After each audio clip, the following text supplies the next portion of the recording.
اگر تمہارے رزق میں سے دوسروں کی ضروریات پوری ہو رہی ہے تو تم خوش قسمت ہو کہ تمہارا رب تمہارا رزق پاک کر رہا ہے۔ پیسے اور وقت کے درمیان سب سے بڑا فرق، آپ ہمیشہ جانتے ہیں کہ آپ کے پاس کتنا پیسہ ہے، لیکن آپ کبھی نہیں جانتے کہ آپ کے پاس کتنا وقت ہے۔ یا اللہ، مجھے اتنا کامیاب کر دے کہ اپنی ماں کو تیرے در کی زیارت کروا سکوں، آمین۔ جنت سب مانگتے ہیں پر ملی ہوئی جنت کی قدر کوئی نہیں کرتا۔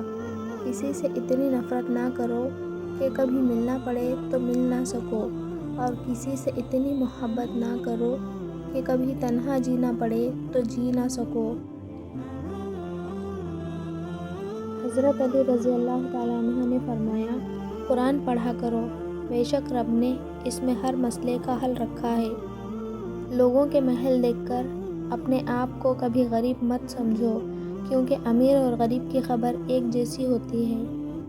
اللہ پاک پر بھروسہ رکھے، وہ صحیح وقت پر صحیح دروازے کھولے گا آپ کے لیے۔ چھوٹی سوچ اور پاؤں میں موچ انسان کو آگے بڑھنے نہیں دیتی۔ انسان جتنا بھی گناہگار ہو، اللہ پاک اس کے لیے دعا کا راستہ اور رزق کا دروازہ کبھی بند نہیں کرتا۔ وقت وہ ترازو ہے جو برے وقت میں اپنوں کا وزن بتا دیتا ہے۔ دھوکہ بڑی کمال کی چیز ہے، کبھی کھا کر دیکھو، سمجھدار ہو جاؤ گے۔ عمر کی اونچائیوں کو چڑھتا ہوا شخص یہ بات بھول جاتا ہے کہ وہ در حقیقت قدم بہ قدم 2 گز زمین میں اتر رہا ہے۔ زبان کو قابو میں رکھو، یہ ایسا تیر ہے جس کا نشانہ اکثر غلط ہی ہوتا ہے۔ جو اپنا کل نہیں بھلا سکتے وہ کبھی اپنا کل نہیں بنا سکتے۔ لوگوں کا بھلا ضرور کریں، لیکن ان سے یہ امید نہ رکھیں کہ ضرورت پڑنے پر وہ بھی آپ کا بھلا کریں گے۔ رشتے ضرورت کے ہوں تو کبھی خوشی نہیں دیتے، اور جذبات کے ہوں تو کبھی ساتھ نہیں چھوڑتے۔ زندگی کو خوشگوار بنانے کے لیے ایک چھوٹا سا اصول اپنائیں، روزانہ کچھ اچھا یاد رکھیں، کچھ برا بھول جائیں۔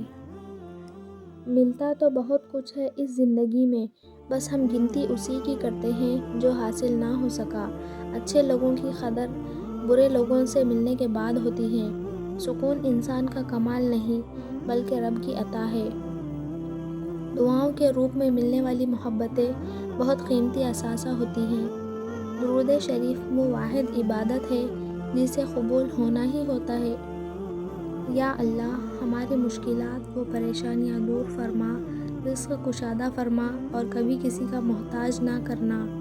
اخلاق وہ موتی ہے جس کی کوئی قیمت نہیں ہوتی، مگر اس سے ہر چیز خریدی جا سکتی ہے۔ فاصلے بلا وجہ نہیں ہوتے، رویوں کی دیوار ہوتی ہے درمیان۔ یہ وہ زمانہ ہے کہ جس کی جتنی پرواہ کرو گے وہ اتنا ہی بے پرواہ ہو کے ملے گا۔ زندگی میں سب لوگ رشتہ دار یا دوست بن کر نہیں آتے، کچھ لوگ سبق بن کر بھی آتے ہیں۔ سیدنا ابو ہریرہ رضی اللہ تعالیٰ عنہ سے روایت ہے کہ رسول اللہ صلی اللہ علیہ وسلم نے فرمایا، اللہ کے نزدیک زمین کا سب سے پسندیدہ حصہ مسجدیں ہیں، اور سب سے ناپسندیدہ حصہ بازار ہے۔